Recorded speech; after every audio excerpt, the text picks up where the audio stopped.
Приветствую вас, друзья, в творческой студии Елены Тюриной. Сегодня наше занятие будет посвящено итальянскому рисунку.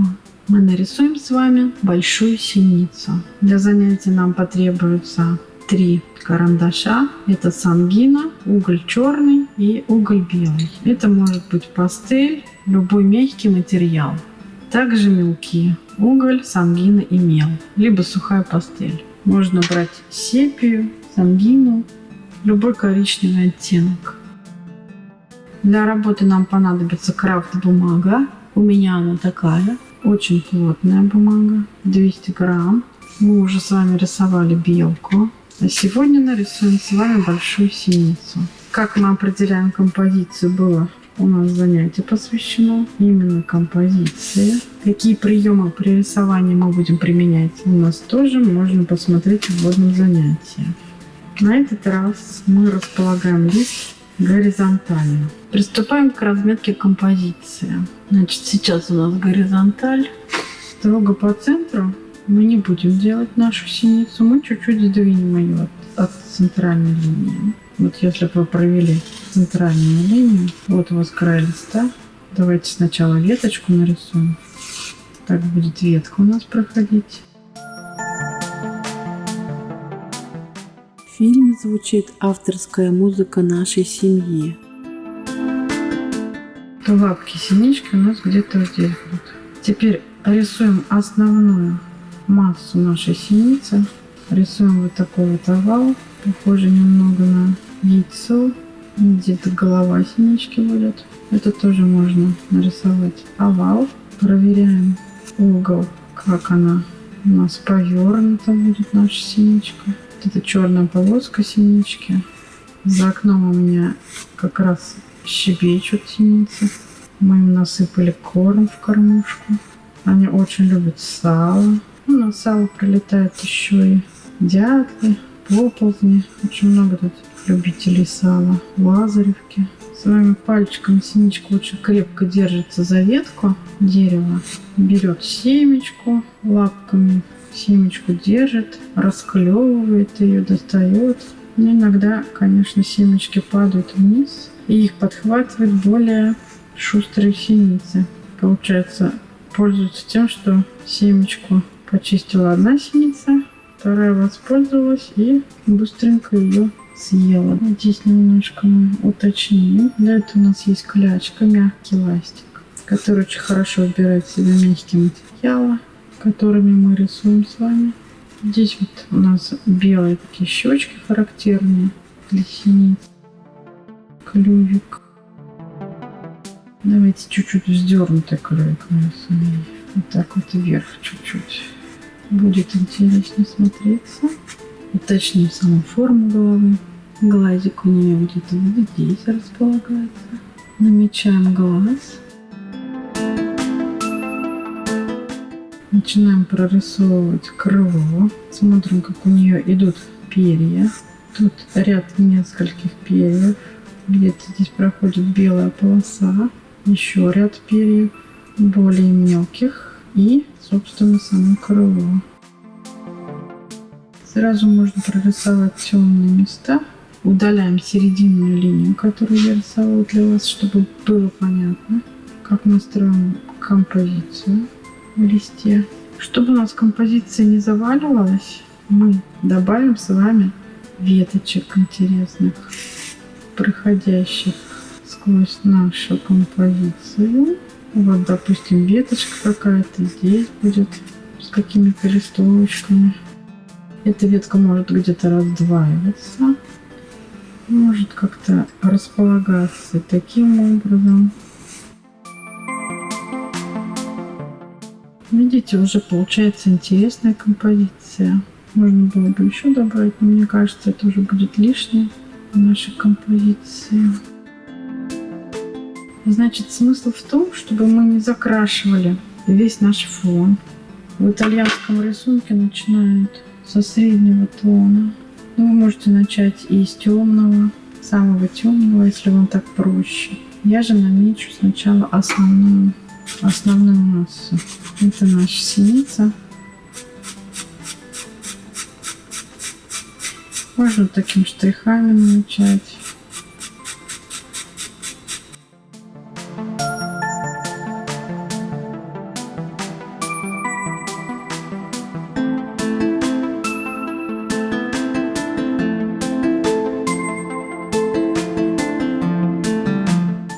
Нужно взять мелок сразу большими массами наметить.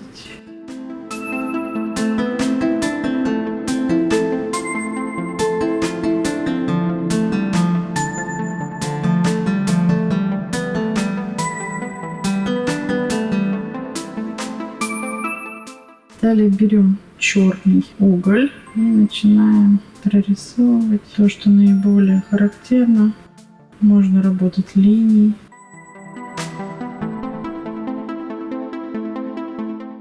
Вот в районе, где лапки у нас располагаются вокруг ветки, чуть-чуть более контрастно прорисовываем линией.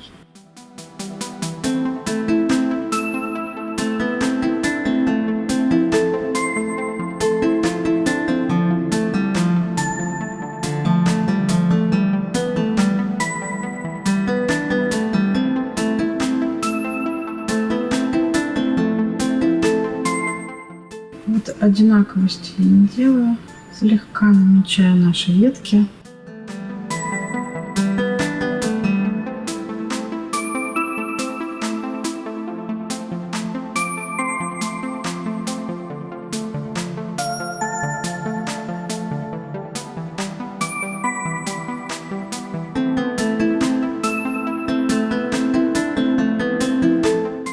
Берем белый карандаш. И все, что у нас светлое, начинаем проявлять в рисунке. То, что светлее фона, где свет падает на лапки, собственно, наши щечки. Можно взять для этого мелок.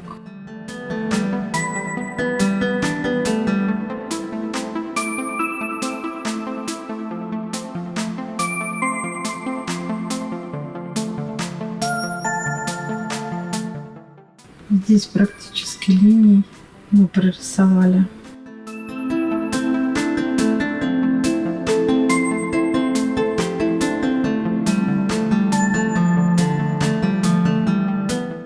Грудная клетка у нас должна быть посветлее.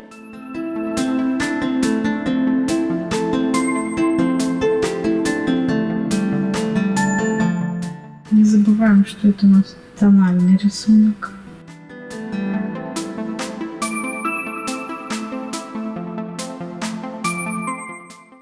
Где-то у нас снег лежит на ветках, кое-где, не везде.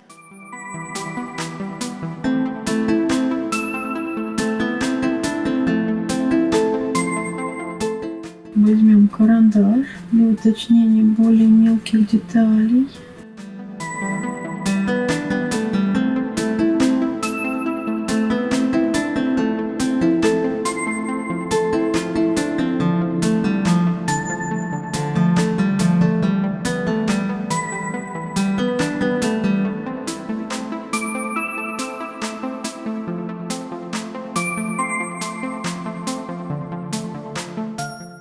Может быть, где-то добавим штришочки. Помните про касание. Если углем поверх сангина проходить, то получается такой темно-коричневый оттенок. Очень красивый. И получается еще больше тональных градаций в вашем рисунке.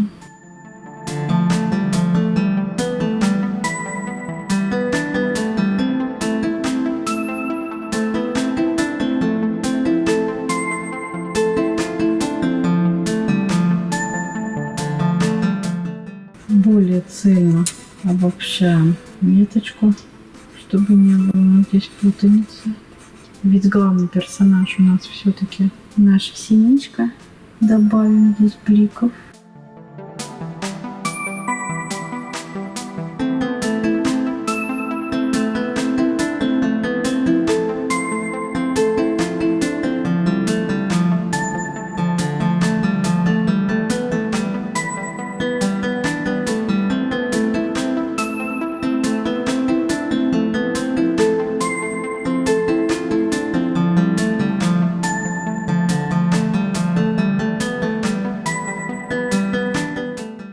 еще раз прохожусь по касанию.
В принципе, на этом можно было бы остановиться уже.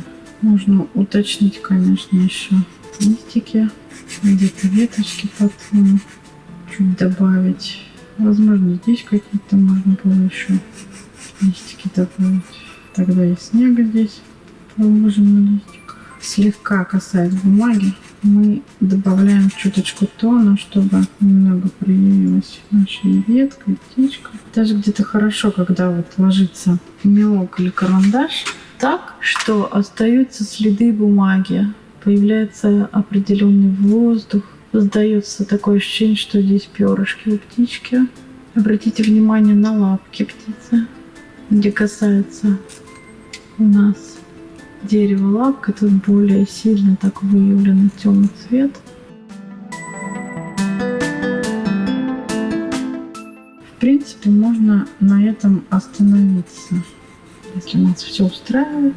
Немного обобщу все-таки я вот здесь вот, где наше дерево, ветка более цельно по тону.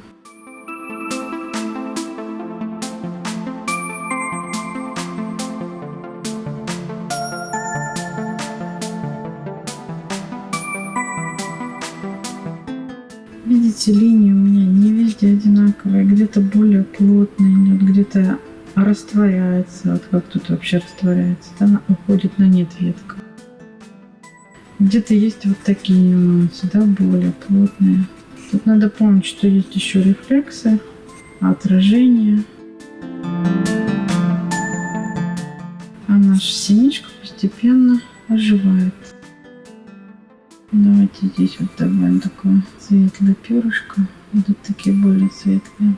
Ну, в таком масштабе не надо слишком вдаваться в подробности. Иначе наше занятие займет не часы, а дни.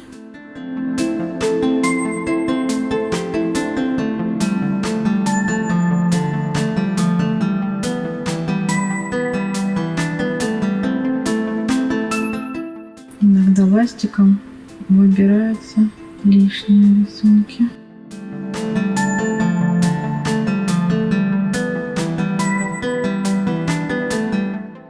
Ну вот наша птица-синица может отправляться в путь. Давайте я вам поближе покажу. Вот такими малыми средствами, если вы, конечно, в тоне угадали, можно добиться вот такого эффекта объемности формы.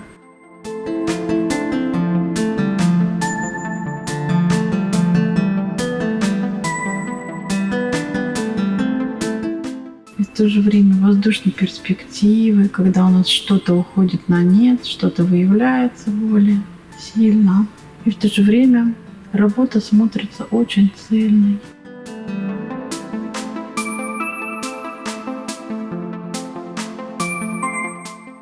Вы можете посмотреть другие мои мастер-классы, может быть, они вам больше понравятся, и выбрать для себя, что бы вы хотели еще нарисовать.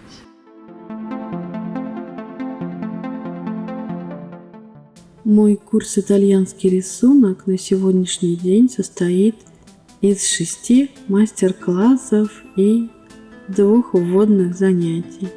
Так что оставайтесь со мной, Подписывайтесь на творческую студию Елены Тюриной, чтобы ничего не пропустить. А вот такого зайца мы с вами нарисуем на следующем занятии. Ставьте лайк, если мастер-класс вам понравился, и пишите свои комментарии. До встречи, друзья!